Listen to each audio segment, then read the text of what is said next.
Good afternoon. I'm Bob Weisenmiller. I'm Chair of the California Energy Commission. I'm speaking to you today from California.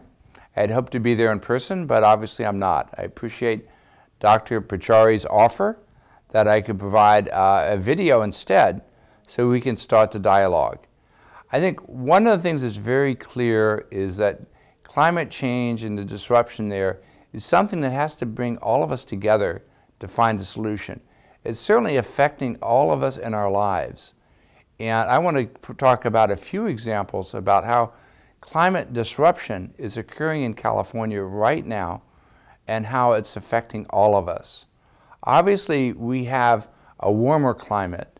It's about 2 degrees warmer than it was in the 1890s. It's also a drier climate, and we also have a higher sea level. We are now in the 4th year of a record drought. And for example, in January, there was absolutely no rainfall in San Francisco or Sacramento. January is normally our wettest month, so not having anything just is really staggering.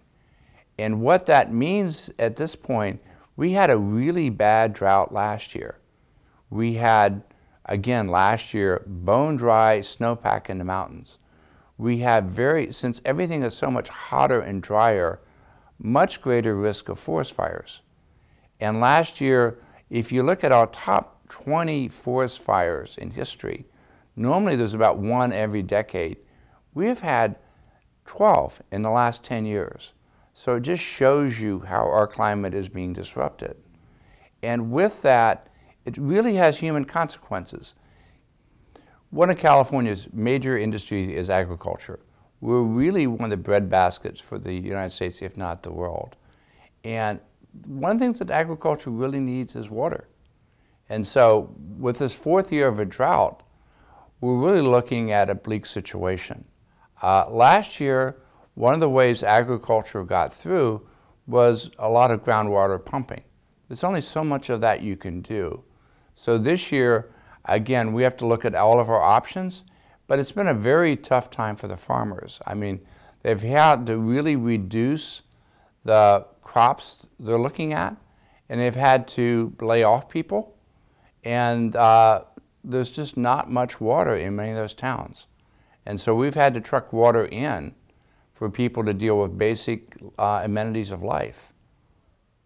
Climate change is here and now, which means we have to really look at the solutions.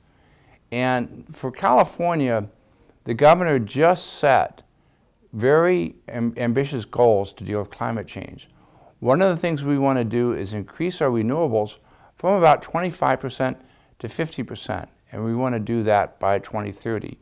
Similarly, we want to reduce our reliance on petroleum by about half by 2030. And finally, we want to make our buildings much more energy efficient by 2030.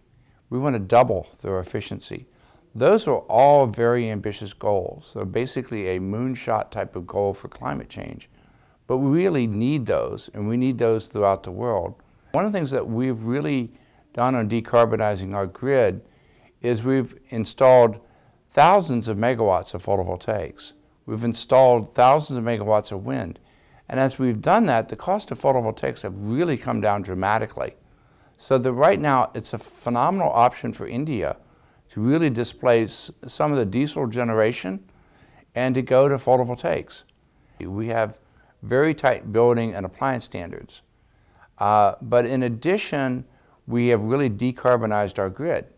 We now have 25% renewables, and we have another 10 or 15% large hydro. So again, and we're moving away from coal, which is obviously one of the largest greenhouse gas emitters. One of our real assets is our university system. Our university system really trains whole new generations of engineers and scientists, and that becomes the bedrock for us in terms of innovation.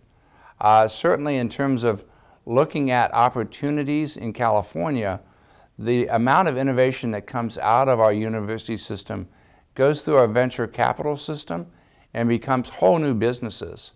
And those businesses then really drive our vitality, but also provide options throughout the world. And so I'm really looking forward next year to come to the 2016 event and to have opportunity to discuss these issues in person with you.